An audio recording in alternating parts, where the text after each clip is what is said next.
The challenges facing our teens today mean that more than ever, we need to be there to support them and encourage them. The Dr. STEM Show is here to provide discussions about topics that will help promote healthy relationships, self-image, and success for teens, parents, and the community. Our young people can achieve more in life than they ever dreamed possible. The Dr. STEM Show, hosted by Dr. STEM Malatini, will foster these discussions and encourage your participation. Welcome to the Dr. STEM Show. Today's show, we're going to be talking about the challenges facing our youth today.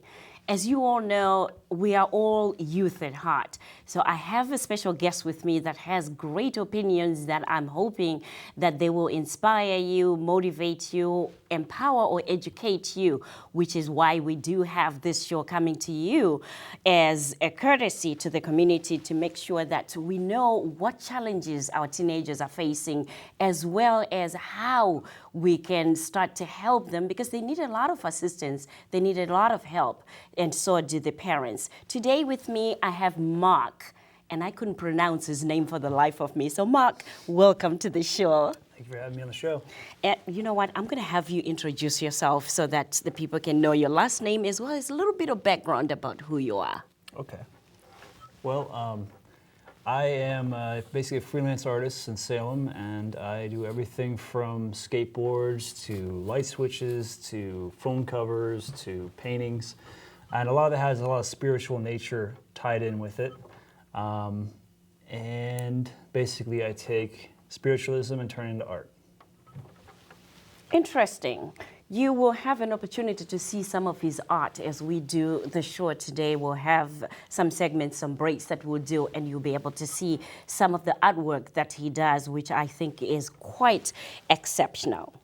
Now, we're talking today about the challenges that are facing our teenagers. And the first thing that I probably would ask you is, you were a teenager once. Yes. Like I was. Yeah, yes. What were some of the challenges that you faced as a teenager?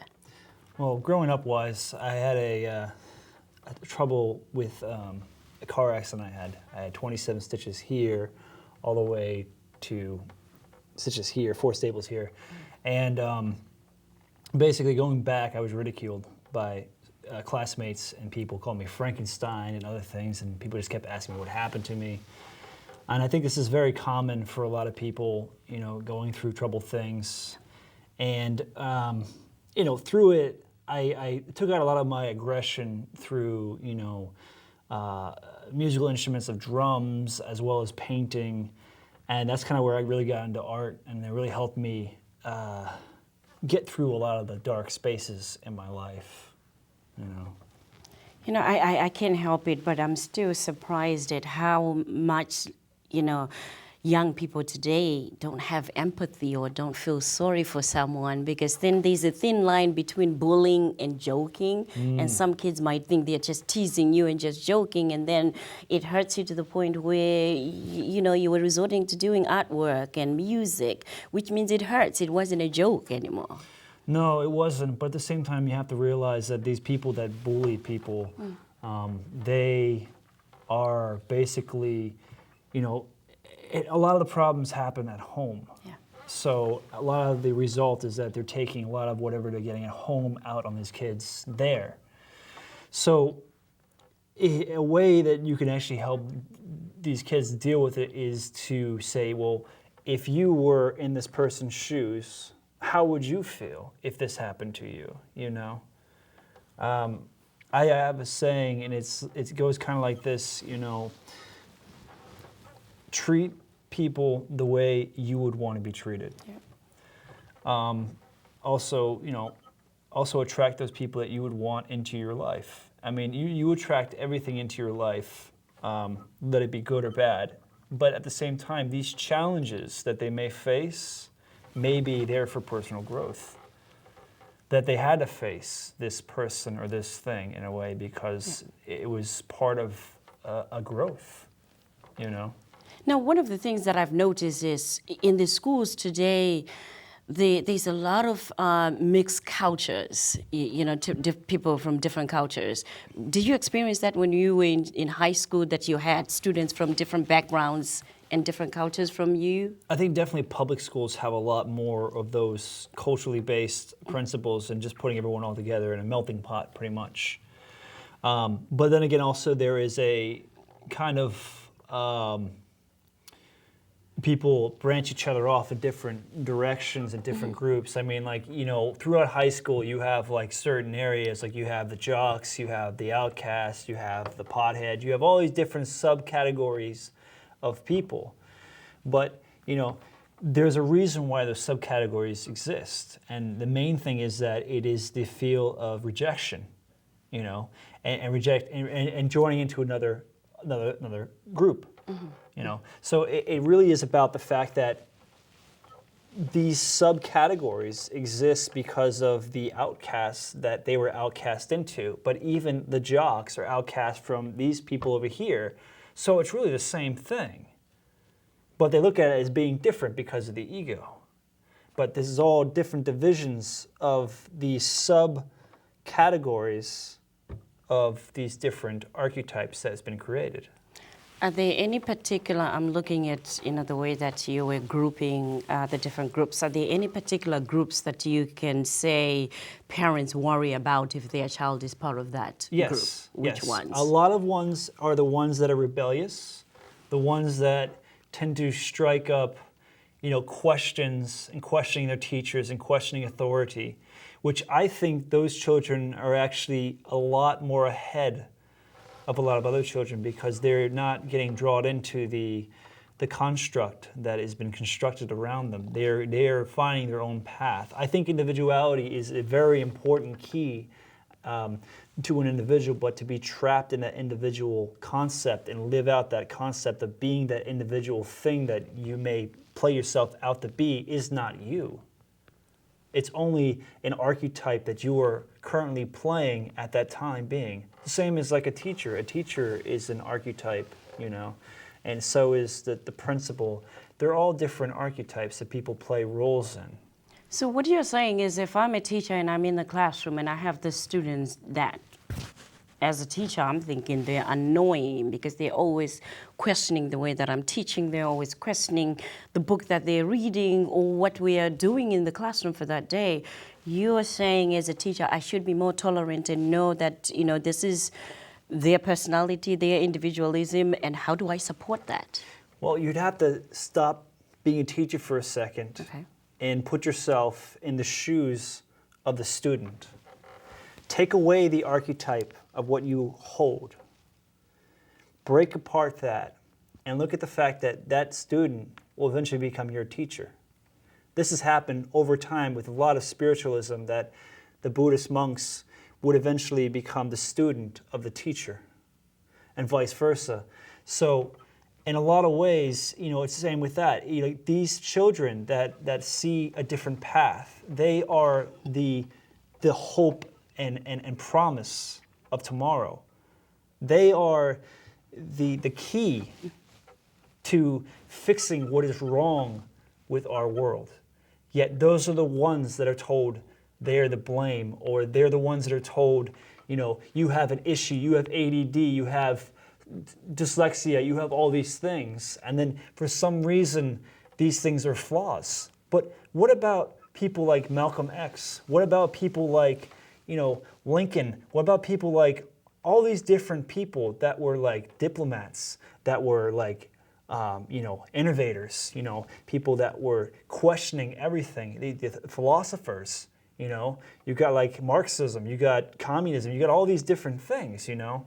But the thing is that with all these different areas, you have to understand that really the people, the ones that choose whatever side they want to choose, are the ones that actually make the mistakes. It's not the actual thing they're creating. It's interesting you say that because one of my mentors is Dr. Wayne Dyer. And Dr. Wayne Dyer, when he talks about his childhood and how he was in class, he was one of the class clowns, he said. Right. You know, I mean, he said, I never shut up. I questioned everything. And today, he's actually, not only is he a psychologist, a PhD, but he's actually influencing more people than that particular teacher that gave him. There was one teacher that gave him a chance and just knew that he's just goofy, but there's more to him than his goofiness. And when he talks about his background and what he was going through with the parents separating, dad who was alcoholic, and abusive at home, you could see that acting out and that questioning wasn't just to be inquisitive and curious or challenging the teacher. It was also expressing that I'm not happy at home. There's more that I'm having to deal with as a teenager, as a child, that I don't know how to express. Listen to them. And Main look, thing. and look. Not only that, Yeah. listen to them and don't judge them. Put down your barriers of being the parent, the teacher, whatever it may be. Listen to them and appreciate whatever they're trying to say to you, because even what they're trying to say to you is their truth. Yes. And they should be fully supported to whatever they believe. Because I think that a lot of the stuff, like the shootings in different schools and stuff like that happened, was because those kids were not listened to. And as a result of that, the destructive nature, they've gone out and did the things that they did because of they had nothing to release this and talk to and let it out. So they didn't necessarily do it because they were evil. They did it because they weren't understood. And that's the thing. The more that people are understood, the less chances we're going to have victim, crime, all this stuff. It's But I all think about then understanding. it becomes very controversial as well, because then we're talking about, having an outlet of taking lives so that you could be listened to and not listened to if we're talking about the shootings, which, the whole world, and I tend to disagree on having, that ultimate resort to say, you know what, because I haven't been heard, so I'll take away lives and I'll take my life as well. So I think part of it is, there has to be a way that the teachers, the parents also can be observant, because most of these kids, some of them don't even say anything. They won't talk to you about what's going on until you have to stop you talking, show. and you have to start doing things in a different way. Yeah. You see, I think a lot of times because of the structure this paper itself, I'm just taking this for a second. Sure. All this stuff on here is just words. It's a script. It's a doctrine, if you want to call it. And we go throughout life, and in order to have a job, we have to have certain documentation, certain documents. But if you really think about it, every one of us can actually teach something to someone every day. We don't have to go to school to do these things. School is just a structured organization that is created this way to make us believe this is what we have to do to get here or get here. But it's not true. And a lot of these people that are very, very smart are actually not in school because they found another way around it. I'm not saying school may be necessary for some, but not for everyone. And they should be You're right. They should be able to do what they want to do in life and have a pleasurable life and do things that actually make them feel good, rather than told what they should do and say, well, this is the only way you can do it to go through here, to get to here, to go there. See, I could see that you're looking at my face when I'm going, because you could see that I was going to challenge him about that. So now I agree with you, because you said, for some, because the percentage of those that didn't go to school, the Donald Trumps that made it, I think is a smaller percentage than those that actually need to have that structure in order to become the independent thinkers, independent innovators. So I agree with you. Use the structure until Yes. you don't need it anymore. There you go. And move away from it and create your own structure. You're right, You know? and that's why I think it's important for us to have this kind of conversation today, because as you see, times are changing. The kids that we have in the schools are changing. The cultures, the melting pot that we discuss, that's changing as well. But what hasn't changed is the way that the teachers are trained, the way that the structure of the classrooms is changed, the way that the parents' participation and expectations hasn't changed, and they haven't been taught to say, how do you deal with these new things that are facing our kids today? How do you deal with the structures of things that are happening to our kids today? I think that's a big gap that's missing. And try to do it less with fear and more with love. Yes. So on that note, we're going to take a quick break. Sure. And we'll come back and talk more about the challenges that are facing our youth today. As a youth motivational speaker, author, and coach, Dr. Stem understands that in a world where today's youth and parents are jaded and disappointed by institutions and people they perceive as out of touch with the reality of their lives, motivation is a dose that is much needed. It's time to excel. Dr. Stem Malatini is a refreshing change from the typical speaker. Dr. Stem understands the pressures, heartaches, temptations, hopes, and dreams of the generation that is just now coming of age. Students listen in transfixed silence as she speaks with the clarity and confidence of someone who has worked with teens, parents, and teachers for over 20 years. Her high-energy school assembly programs create a defining moment for schools and provide an experience students never forget. To reserve your seat in one of her coaching sessions, purchase her books, or to book her services, email her at drstemmmalatini@gmail.com or go to her website at www.drstem.org. Welcome back to the segment where we have a special guest, Mark. I'm enjoying the conversation, so I'm sure all of you that are watching are enjoying the insights that we are sharing here with Mark about the challenges that are facing our youth today. Before we went on break, we had just talked about there being a gap that is there today on the trainings, the preparation that the teachers, the schools are having on how to address this culture, the cultural differences, the challenges that are facing our youth today. I have noticed in some schools, I lived in Florida and now I've been here in the Massachusetts area for about 5 years now. And I've noticed that there are still schools that do not have a mixture of staff members that will be able to indicate the mixed, cultural diversity in the schools themselves. So let's say if it's a school that has always had Caucasian teachers, and now they have Hispanics, they have blacks in the school for the students, they haven't looked at their staff and also hired staff that will reflect the population that they have. Have you noticed that? Is that something that you have heard? Not sure I follow you completely. Okay, the teachers, let's say the students, right? We have students that are from different backgrounds. We have blacks, Hispanic, and Caucasian students in a school. But the staff are all Caucasian. There's not one black teacher, one Hispanic teacher that these kids can relate to. Is it really, here's the thing though, is it really the culture that we actually need to relate to? Is it really the fact that, not trying to go controversial here, but if you base everything off of the idea of the ethnicity of people, you lose the fact of what you're trying to do. You're all just trying to learn, Why does it matter how things are? I understand there should be a balance, but at the same time, that's not the point. The point is that if we base ourselves so much on our ethnicity about who we are, we lose the fact of who we are. But it's part and parcel where we are as human beings a little bit complex, if I should say that. I am part of my culture as much as, I would say I'm American. I've been here for 27 years.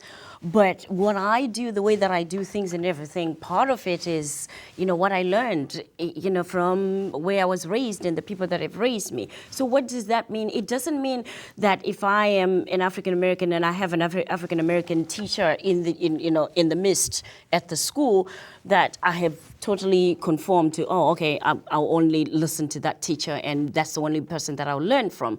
But it shows me that I'm safe, I'm comfortable, and I can learn things and I can conform because there's a representation of who I am, even in the decision makers in the school. What do you mean by safe? Safety is not just, safe from the guns, from, it's fitting in. Safety or fitting in, not safe. I think that's two separate things. I don't think safety and fitting in is the same thing. I think fitting in is more the idea of accepting one another. It's not really an idea of safety. I guess it could kind of play in that role, but not completely, because safety is more about, like I said before, the fear thing. The more fearful we are, the more chances we're going to create more fearful events to happen in our schools. Okay, The more open we are with the students, the more open we are with everyone altogether, and we don't label ourselves as these certain areas, but we do play the role, but we don't necessarily use all our authoritarian base on the principle that we are teacher, principal, or whatever it is, but we use it as a way of looking at, like, we are the same as this child. You know, we've been in his shoes. He was me a bunch of years ago, you know, and I think if we did that, but also in the way, if that person had a troubled childhood, they may judge that person differently because of that. So, I mean, there's no complete right or wrong way to go about these things, but I think the main thing is that we try to be more open and less constricted to this regiment of what a school is. I agree with you. And because of the work that I do and what we're trying, because otherwise if we didn't have some form of structure, I don't know what this world would be like if we didn't have some parameters of what is right and wrong of the way that we act. So given that, with the parents, the kids are saying our parents should give us some leeway. They should allow us to pierce ourselves if we want to pierce ourselves. Allow me to wear the pants that are cut off, you know, the jeans, and allow me to go out and hang out with my radical friends if I want to. How much of that should the parents give into? I think they should be very lenient about that because, I mean, until a point comes where they see something bad is going on with it, then they step in. But otherwise, I think the kids should be pretty free to do what they want and have freedom of choice because that is your given right anyways. Your given right is freedom of choice. You have the choice to make any decision you want in life. Now, because you make certain decisions, there may be certain things that conflict because of the construction of the way that the society is, but that does not mean that the child is bad. It just means that because of the way the child's mind thinks and because of the way he may react to certain things, you know, it's not fair. It's actually more that everything is kind of put more on these children rather than anything else, you know? And also these children are told that, you know, you have to go to these 9-to-5 jobs. You have to do this. You have to do this. You have to do that. You know, that's where the construction is happening in our society is that we're not going to jobs that we enjoy. We're going to jobs we're told we have to do because that's where the money is or that's where, you know, these things are. Whatever happened to going to jobs where we actually like the job and, you know, you enjoy going to the job. Now, here's the thing I've learned. When I worked jobs that I hated, I made it fun. For instance, I used to work at like a movie theater, okay? And, you know, this may sound disgusting or gross or whatever, I don't care. But I used to find candy in the little bleachers or whatever that weren't open, but they're just left behind. So I would collect them, and also would have fun with the brooms and stuff. And you got to make fun of whatever you're doing. If you can make fun of whatever you're doing and take things less seriously, you will have a much better time doing them. And you know, it will also help with the teenagers and the children, even the parents, because I think today most parents want to know, oh, how do I find my passion? How do I know don't rely on the news, okay? The news, do not rely on the news for your answers and solutions of things. Don't get bought up into that because the news has a big role on trying to tell the parents what they need to tell the children. And I believe the news also puts out more things out there to make it harder for these children that are new, that have greater ideas about expanding this world and changing things in this world. They create obstacles in front of them by telling them they have to do these certain things. So I think, you know, not to cut you off, so I think what we are saying is we have to think outside the box. Exactly. As parents, as teachers, as the community, we have to be able to think outside the box. Yes. And also to be able to hear and understand each individual youth as an individual.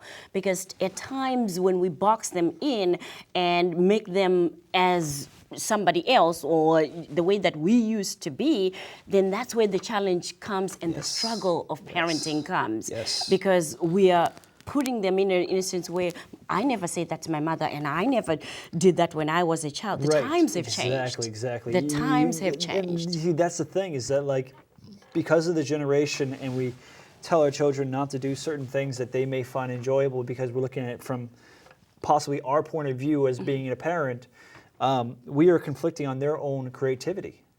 And we're trying to mold them into being something we want them to be. Instead of that, why don't you just view your child as already having what you want them to have in their life, instead of worrying about them? Because when you worry upon your own children, you are also putting pressure upon them subconsciously, which is going to affect them and their psyche. It's interesting you say that, because as a therapist, when I have a teenager that is referred to me for services, for counseling services, I have a form. And on that form, because I have to get permission from the parents, I asked, why is your teenager being referred for counseling?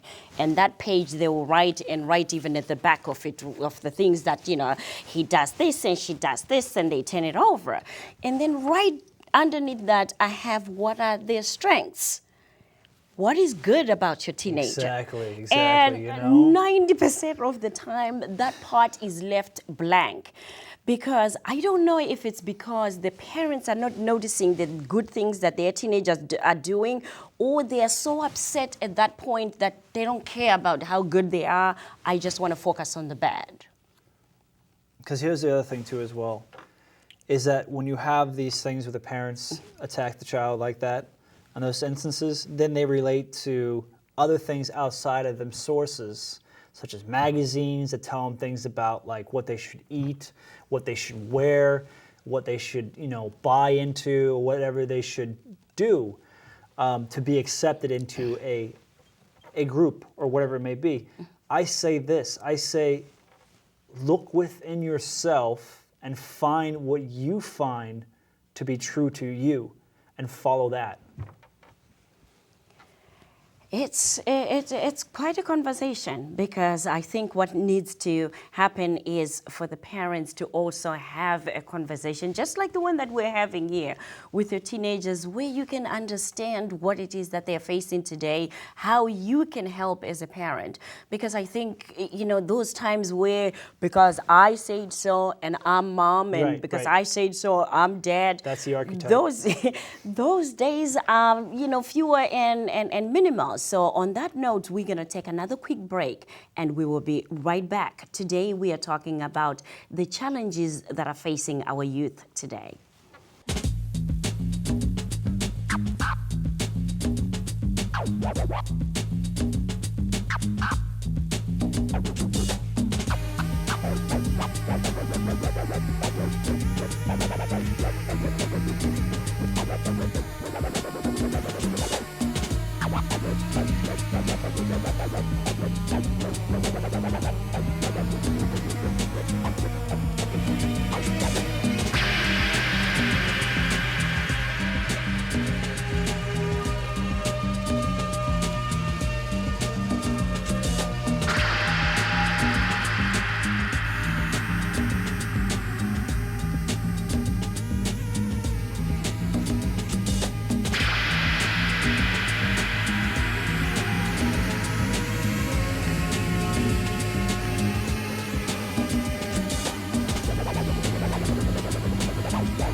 Welcome back to another segment where today we have a special guest, Mark, who's talking to us about the challenges that are facing our youth today. Now, I know we've been talking about a lot of issues, but before we went on break, we spoke about the communication, the need for you to sit down as a parent communicating with your teenagers. We've covered a lot of stuff in the first two segments about the parents and how we can support the parents. I now want to go to the teenager after you make your point. The point you're talking about communication is that it's not just words, not just mouth. You have to find the way that you can communicate with the child. Yeah. However they like to communicate. If it's through music, if it's through something else, whatever you can find that relates you with them in a way, that I think will help. I made a mistake because one of the ways that I know you communicate very well is through his art. Mark has outstanding art. As I said, you probably have seen it during our commercial, some of the art that he has. He's done great work right here in the Salem area with his artwork. So part of it is it's a way for him to communicate, as he's saying. And I know of a lot of teenagers that dwindle and draw things and they scribble and they do stuff. And what I've actually resorted to doing, which I'm glad I started doing it before talking to you, is I actually give gifts of artwork books. I go to Walmart and I buy a book and I say, hey, why don't you put all that dwindling that you do? Because, some of it is coming out to be really great art. I give them as a gift and then we go through and we see it, but I didn't know that was a way of expressing themselves that they're doing. Well, you see, I think because we've been so conditioned to this world as being only this 3D stuff that we see in front of us, we've lost track with everything else that's beyond that. Communication, if you look at all kinds of communication, you have communication where you talk, you have communication where you draw, communication where you play out a different role of something. There's many different ways to communicate, and it's still expanding on and on and on, how we communicate with each other. There are positive ways of communicating and there are negative ways of communicating. But this breaks down into tones as well. There's certain tones you can use on someone. Like, for instance, in the military, they actually use a tone that is a very destructive tone. It's more like, hey, you!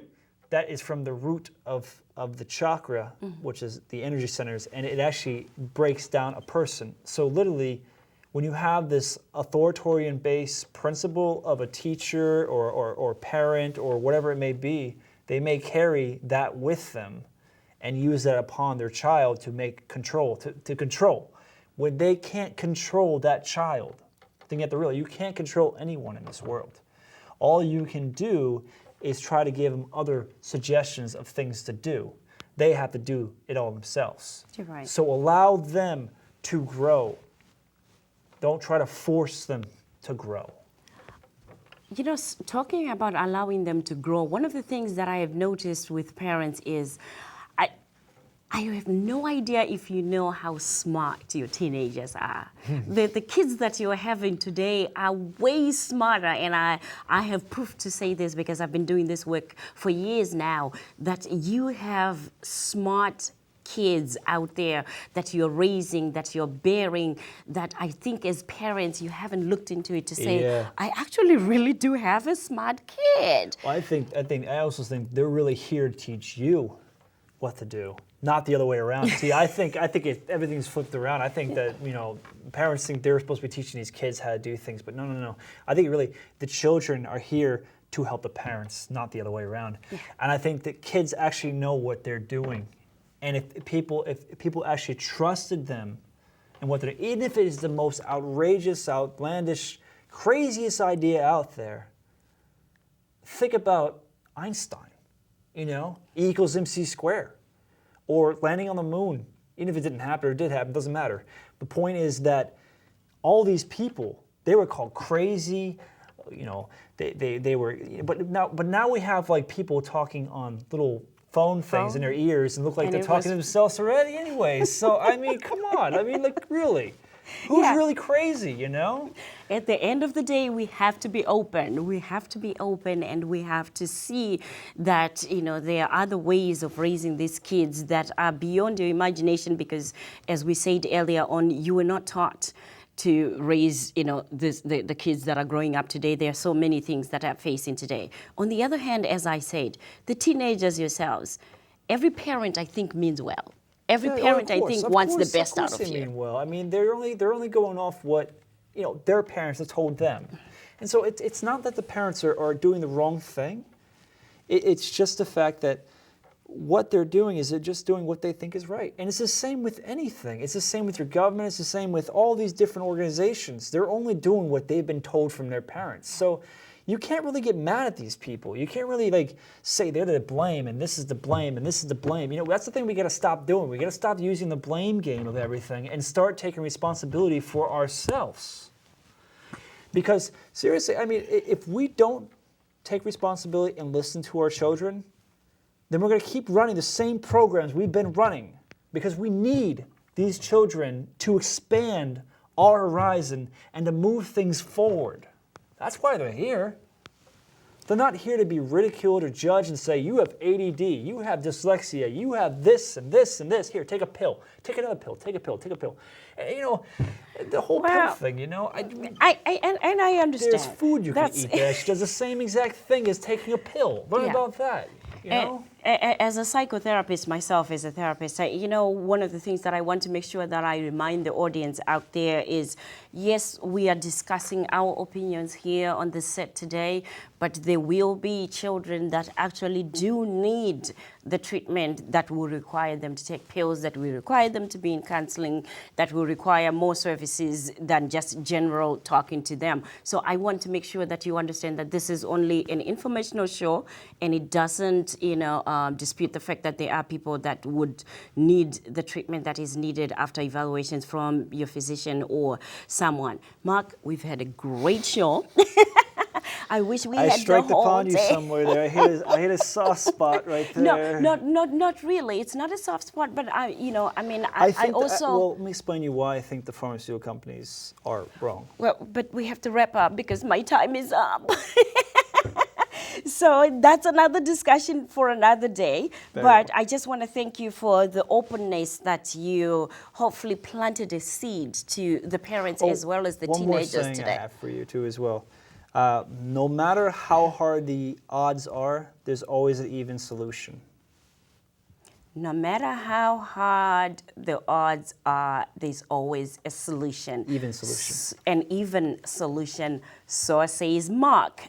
And in other words, what I'm hearing is, despite what your circumstances are, despite what it is that you're going through as a teenager, there are ways to make it. You can make it, right? Exactly. Yes. On that note, I think we'll have to bring Mark back another time so that we can expand on that, because I want us to be able to talk to you, the teenagers, about how you can make it through the system, because there is a system out there, that is a structure out there. As much as we might say, the structures are not working, they need to be looked at, and it will take years, it will take some time, but you're growing up, and tomorrow you'll be an adult like me, you'll be an adult like Mark, and the changes won't have happened. So we want you to be able to survive and to find your true self and find what your passion is and find how you can make it in this great life of yours that you have ahead of you. Until the next time, thank you so much for being a guest, and we'll see you again. This is Dr. Stem Matlatini.